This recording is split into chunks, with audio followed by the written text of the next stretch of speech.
Hi, I am Divya. Friends, पृथ्वी पर रावण का अत्याचार इतना बढ़ गया था कि उसके अत्याचारों से केवल मानव ही नहीं, देवता भी परेशान थे। किंतु रावण इतना शक्तिशाली था कि कोई उसके सामने टिक नहीं पाता। अंत में परेशान होकर सभी देवता भगवान विष्णु के पास मदद मांगने के लिए गए। तब भगवान विष्णु ने त्रेता युग में भगवान राम के रूप में चैत्र मास की 9वीं तिथि को अयोध्या के राजा दशरथ के घर जन्म लिया। शास्त्रों के अनुसार ये भगवान विष्णु का 7वां अवतार था। भगवान राम का जन्म पृथ्वी पर रावण के अत्याचारों को खत्म करना व दुष्टों का संहार करके नए धर्म की स्थापना करना था। इसलिए भगवान राम के जन्मोत्सव को रामनवमी पर्व के रूप में मनाया जाता है। फ्रेंड्स, रामनवमी के इस मौके पर मैं आपको बताना चाहूँगी कि रामायण में रावण एक ऐसा पात्र था जो भगवान राम के उज्जवल चरित्र को उभारता है। हाँ, माना कि इस बात से इनकार नहीं किया जा सकता कि रावण भगवान राम का विरोधी था, उनका परम शत्रु भी था और उसके अंदर तमाम बुराइयां थीं। लेकिन बावजूद इसके रावण में बहुत सारी अच्छाइयाँ भी थीं। रावण परम शिवभक्त, उच्च कोटि का राजनीतिज्ञ, पराक्रमी योद्धा, अत्यंत बलशाली, प्रकांड पंडित व महाज्ञानी था। भगवान श्री राम इस बात से भली भांति परिचित थे। इसीलिए जब उन्होंने रावण का वध किया तो उसके मरने से पहले उन्होंने अपने भाई लक्ष्मण को रावण से ज्ञान प्राप्त करने के लिए कहा था।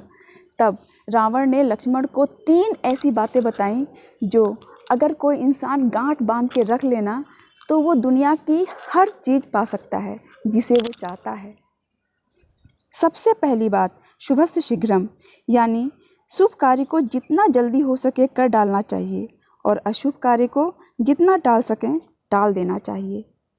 फ्रेंड्स, यहाँ शुभ कार्य का मतलब है कोई भी अच्छा काम जिससे खुद को और दूसरों को खुशी मिलती हो, और अशुभ कार्य से मतलब है ऐसा कार्य जिससे दूसरों को दुख पहुँचे। इसके लिए रावण ने खुद अपना एग्जाम्पल दिया है। उसने कहा कि जिस तरह मैंने श्री राम को पहचानने में बहुत देर कर दी, जिसकी वजह से आज मेरी ऐसी हालत हुई है। फ्रेंड्स, प्रेजेंट सिनेरियो में रावण की पहली बात का मतलब है डोंट वेस्ट योर टाइम, और इस बात की अहमियत उस वक्त सबसे ज़्यादा होती है जब आप प्रिपरेशन फेज में होते हो, यानी खुद को सफलता के लिए तैयार कर रहे होते हो। दूसरी बात, कभी भी अपने प्रतिद्वंदी या शत्रु को छोटा मत समझो। दोस्तों, ये बात जानते सभी हैं मगर मानता कोई नहीं है। रावण भी अपने अहंकार के चलते अपने परम शत्रु श्री राम व उनकी वानर सेना को हमेशा तुच्छ समझता रहा, जिसके कारण उसको हार का मुंह देखना पड़ा। और ये बात रावण को भी तब समझ में आई जब वो अपनी अंतिम सांसें गिन रहा था। दोस्तों, दूसरी बात उस वक्त बहुत ज़्यादा मायने रखती है जब आप स्ट्रगलिंग फेज में होते हो, चारों तरफ से आप कॉम्पिटिटर्स से घिरे होते हो। अगर उस वक्त आपने अपने कॉम्पिटिटर को खुद से कम आंका तो आप गलतफहमी का शिकार हो सकते हो, और इंसान की एक गलतफहमी उसे गर्त की ओर ले जाती है। तीसरी और अंतिम बात, अपने जीवन का कोई भी रहस्य कभी भी किसी को भी नहीं बताना चाहिए, चाहे कोई आपका कितना भी खास या प्रिय क्यों ना हो।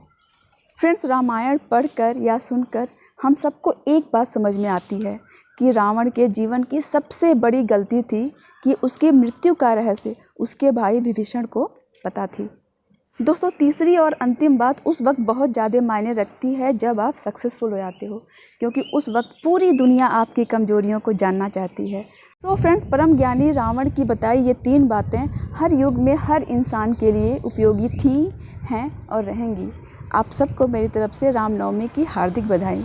अंत में दोस्तों, अगर आपको ये वीडियो पसंद आया हो तो वीडियो को लाइक करें और अपने विचार कमेंट बॉक्स में लिखें। Thanks for watching.